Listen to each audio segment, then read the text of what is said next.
Beatitude 4, the craving that heaven answers.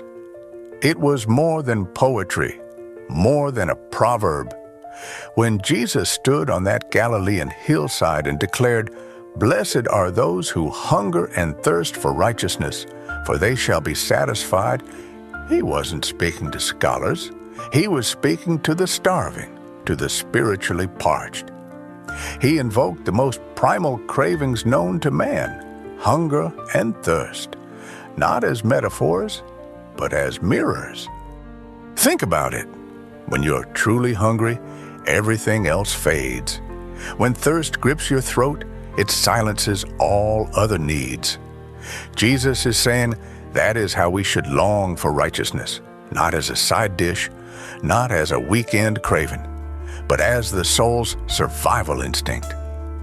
The fourth beatitude isn't gentle, it's gut deep, and it dares us to want what heaven wants with holy desperation. But what is this righteousness we're starving for? It's not just personal purity or checking spiritual boxes. No, this is about alignment with God's heart. Righteousness, in the language of heaven, means living in sync with God's will, His justice, His mercy, His truth pulsing through everything we do. It's about longing to see the world healed, made right, restored under the weight of God's glory.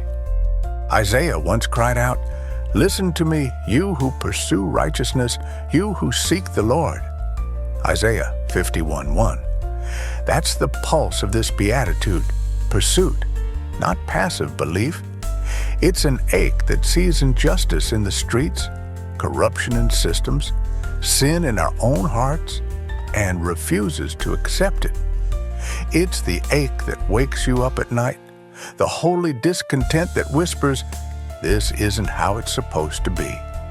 And like David, panting like a deer in drought, our souls cry, "My soul thirsts for the living God." Psalm 42, 1-2. Not for comfort, not for applause, just Him, His righteousness, His reign. That kind of hunger doesn't fade. It fuels a revolution, inside us first, then through us to the world. But Jesus didn't stop at hunger. He promised satisfaction, a word so simple, yet so sacred. What does it mean to be truly filled? Not just full of food or comfort, but soul deep, eternally fulfilled? Jesus said, "I am the bread of life. Whoever comes to me shall not hunger, and whoever believes in me shall never thirst." John 6:35. That's not metaphor, it's invitation. When we chase God's righteousness, He doesn't just watch from afar. He feeds us, fills us, satisfies the ache the world keeps numbing. But there's more. Beyond the now is the not yet, a day when every longing will meet its end in the light of the King. Revelation paints the picture. They shall hunger no more, neither thirst any more. For the Lamb at the center of the throne will be their shepherd. Revelation 7:16-17, that's the future Jesus points to. The full feast, the eternal quenching. So yes, we get a taste now, in moments of worship, in glimpses of justice, in intimacy with God. But one day, those who hunger and thirst for righteousness will stand in a kingdom where everything is right, and our craving will give way to complete, everlasting satisfaction. This beatitude pulls us in close and asks a bold question. What are you really hungry for? The world lines up a buffet of distractions, fame, fortune, applause, control. It's loud, it's shiny, but none of it satisfies. Not for long. It's like drinking salt water.